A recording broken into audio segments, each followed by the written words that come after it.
ప్రస్తుతం నాతో పాటు ఉన్నారు లక్కిరెడ్డి కిరణ్ కుమార్ రెడ్డి గారు, కన్సల్టెంట్ కార్డియాలజిస్ట్. ఇంకెందుకు ఆలస్యం, సార్తో మాట్లాడేద్దాం. నమస్కారం సార్. సార్, మెయిన్ రీజనే కొలెస్ట్రాల్ అని చెప్పుకుంటున్నాం. అసలు కొలెస్ట్రాల్ లెవెల్ అనేది ఎంత ఉండాలంటారు కరెక్ట్? మనకి కొలెస్ట్రాల్లో డిఫరెంట్ టైప్స్ ఉంటాయి. యూజువల్లీ గుడ్ కొలెస్ట్రాల్ అంటే హెచ్డిఎల్ కొలెస్ట్రాల్ అని చెప్తాం. ఎందుకంటే అది మన బాడీలో ఉండే కొలెస్ట్రాల్ తీసుకొని వచ్చి డిస్పోజ్ చేస్తుంది. బ్యాడ్ కొలెస్ట్రాల్ అంటే ఎల్డిఎల్ కొలెస్ట్రాల్ అంటది. ఎక్కువ అయినప్పుడు కొలెస్ట్రాల్ అది అక్యుములేట్ అయిపోయి రక్తనాళాల్లో పేరుకుపోతుంది. ఇది రెండు రకాలు. బట్ టోటల్ కొలెస్ట్రాల్ లెవెల్స్ ఎంత ఉన్నాయి, దెన్ వీఆర్ హ్యావింగ్ ట్రైగ్లిజరైడ్స్ అనేది ఎంత. ట్రైగ్లిజరైడ్స్ కూడా మళ్ళీ they will convert to VLDL, LDL cholesterols అని కన్వర్ట్ అయిపోయి బ్యాడ్ అనమాట. ఓకే, సో ఇవి. సో టోటల్ కొలెస్ట్రాల్ ఒక లెస్ దెన్ 200 ఉండాలి. LDL కొలెస్ట్రాల్ బెటర్ అయితే లెస్ దెన్ 100 ఉండాలి. HDL కొలెస్ట్రాల్ మోర్ దెన్ 50 ఉండాలి. ట్రైగ్లిజరైడ్స్ లెస్ దెన్ 200 ఉండాలి. ఇవి సమ్ లిమిట్స్. బట్ ఇవే కాదు, దాంట్లో సబ్ కాంపోనెంట్స్ ఉంటాయి మనకు. లైపోప్రోటీన్ అంటే ఈ కొలెస్ట్రాల్ ఒక మాలిక్యూల్ అనుకుంటే దాని వాల్స్లో కొన్ని మాలిక్యూల్స్ ఉంటాయి. ఓకే, దాంట్లో లైపోప్రోటీన్ ఏ అంటాము, లేదా అపోలైపోప్రోటీన్స్ అని అంటాం. సో ఇవి కూడా ఇంపార్టెంట్ మనకి. కొలెస్ట్రాల్ టెస్ట్ చేసినప్పుడు ఇవి కూడా చేయించుకుంటే మనకు ఓవరాల్ రిస్క్ అనేది తెలుస్తుంది. ఓకే, ఎందుకంటే different type of particles, small dense LDL particles అంటాం. ఇలాంటి డిఫరెంట్ కాంపోనెంట్స్ ఉంటాయి మన బాడీ కొలెస్ట్రాల్ దాంతో కూడా. సో ఇవన్నీ కూడా మనకి బ్లడ్ వెజల్స్లో అక్యుములేట్ కానికి మోర్ ఛాన్సెస్ ఉంటాయి. సో కొలెస్ట్రాల్ అనేది మనం తీసుకునే ఆహారంలోనే కాదు, మన బాడీలో కూడా ప్రొడ్యూస్ అవుతుంది. ఫ్యాటీ ఫుడ్ తీసుకుంటేనే రాదు, కార్బోహైడ్రేట్స్ తీసుకున్నా కన్వర్ట్ అవుతుంది ఎక్స్ట్రాలో, ప్రోటీన్ ఎక్స్ట్రా తీసుకున్నా కన్వర్ట్ అవుతుంది. Okay, so quantity and quality of food important. చాలా మందిలో కొలెస్ట్రాల్ అంటే ఆయిల్స్ ఎక్కువ తీసుకుంటేనే అనుకుంటారు. కాదు, మనము కార్బోహైడ్రేట్స్ ఇంత తీసుకున్నాము, ఎక్స్ట్రా మన బాడీకి కావాల్సినంత అది యూటిలైజ్ చేసుకుంటుంది. మిగతాదంతా it will convert to fatty acids. Proteins కూడా విపరీతంగా మటన్ తిన్నాము మొత్తం ప్రోటీన్ వస్తుంది అనుకుంటారు. బట్ నీ బాడీకి ఎంత కావాలో అంతే తీసుకుంటుంది. మీకు రిమైనింగ్ బాడీకి ఎక్స్ట్రా కావాల్సినది it again convert into fatty acids. So quantity quality తీసుకునేది చాలా ఇంపార్టెంట్ ఫుడ్లో.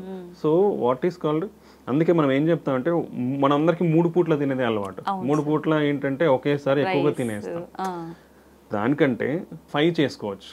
మార్నింగ్ బ్రేక్ఫాస్ట్ కొంచెం, then healthy snacks, vegetables fruits in between, మధ్యలో lunch medium, then evening snacks, అది కూడా హెల్తీ స్నాక్స్, డ్రై ఫ్రూట్స్ కానీ నట్స్ కానీ ఏమైనా తీసుకోవచ్చు. మళ్ళీ నైట్ మినిమం ఫుడ్. ఇలా మన ఫుడ్ని కూడా డివైడ్ చేసుకుంటే మనం ఒకేసారి ఎక్కువ తీసుకునేది తగ్గిపోతుంది. సో కావాల్సినంత ఫుడ్ అండ్ ఎనర్జీని, న్యూట్రియంట్స్ని మనం తీసుకుంటాము.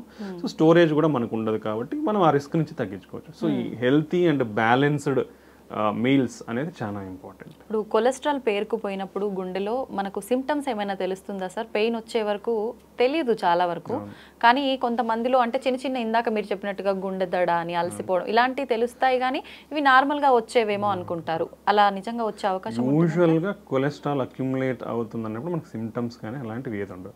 కానీ ఫెమిలియల్ హైపర్ కొలెస్ట్రాలిమియా అంటాం. అంటే వంశపారపరంగా కొలెస్ట్రాల్ ప్రాబ్లమ్స్ ఉన్న వాళ్ళకి ఏమవుతుందంటే వాళ్ళకి కళ్ళ చుట్టూ తెల్లని ఫ్యాట్ అక్యుములేషన్స్, ఆ కొవ్వు పేరుకుపోవడం అనేది ఉంటుంది అనమాట కళ్ళ చుట్టూ కానీ, లేదా మనం టెండాన్స్ అంటాం. టెండాన్స్ ఇప్పుడు ఇది మజిల్ ఉందనుకోండి, ఎముకకి వచ్చి ఎక్కడైతే అతుక్కుంటుందో దాన్ని టెండాన్ అంటాం. సో అటువంటి ప్లేసెస్లో ఈ కొలెస్ట్రాల్ అక్యుములేషన్స్, సో కొలెస్ట్రాల్ పేరుకుపోయినది సమ్ చిన్న బుడపలా కనిపిస్తాయి తెల్లగా, అవి గ్జాంథోమాస్, గ్జాంథ్లెస్మాస్ అని అంటాం మనం.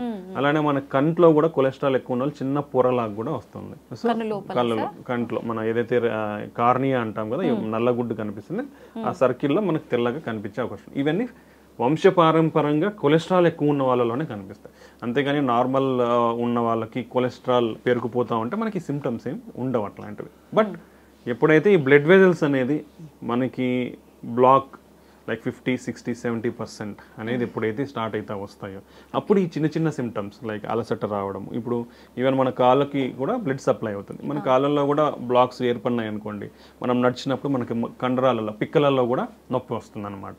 దీన్ని పెరిఫరల్ వాస్కులర్ డిసీజ్ అంటాం. లేదా మనకి నెక్ వెజల్స్ ఉంటాయి. సో ఈ నెక్ వెజల్స్లో కూడా బ్లాక్స్ ఏర్పడినాయి అనుకోండి, లైక్ 60-70%, మనము పని చేసినప్పుడు బ్లడ్ ఫ్లో తగ్గిపోతుంది.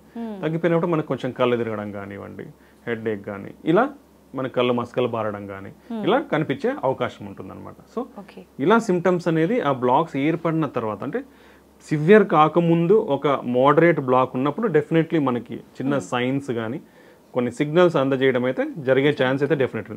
బట్ అవి ఇది నార్మల్ అనేది మనము మానేసి దాని అరే ఇదేదో సిగ్నిఫికెంట్గా ఉంది, ఇదేదో నాకు ప్రాబ్లమాటిక్ ఉంది అని మనము దాన్ని ఐడెంటిఫై చేసి దాన్ని ఎవాల్యుయేట్ చేయించుకుంటే మనం టెస్ట్ల ద్వారా కానీ ఎక్కడైనా బయటపడుతుంది. బయటపడినప్పుడు ముందు జాగ్రత్తగా దాన్ని మళ్ళీ ఫర్దర్ ఎక్కువ కాకుండా మనం మెడికేషన్స్ కానివ్వండి, దానికి తగ్గ ట్రీట్మెంట్స్ ఏదైనా తీసుకుంటే మనము సీరియస్ ఈవెంట్స్ అంటే complete brain stroke, complete heart attack, brain stroke వచ్చి కాలు చేపేడిపోవడము, కంప్లీట్ హార్ట్ స్ట్రోక్ వచ్చి చనిపోవడం కానీ, లేదా గుండె కంప్లీట్ ఫెయిల్ అవడం కానీ ఇవి నివారించవచ్చు అర్లీగా ఐడెంటిఫై చేస్తే. సో ఈ మైనర్ సిమ్టమ్స్ని కూడా మనం లైట్ తీసుకోకూడదు. సో ఈ చిన్న మైనర్ సిమ్టమ్స్ని కూడా ఒకసారి మనము అరే ఏ ప్రాబ్లం ఉండొచ్చు అని చూయించుకొని ఎవాల్యుయేట్ చేయించుకుంటే మనము సీరియస్ ప్రాబ్లమ్స్ నుంచి బయటపడవచ్చు.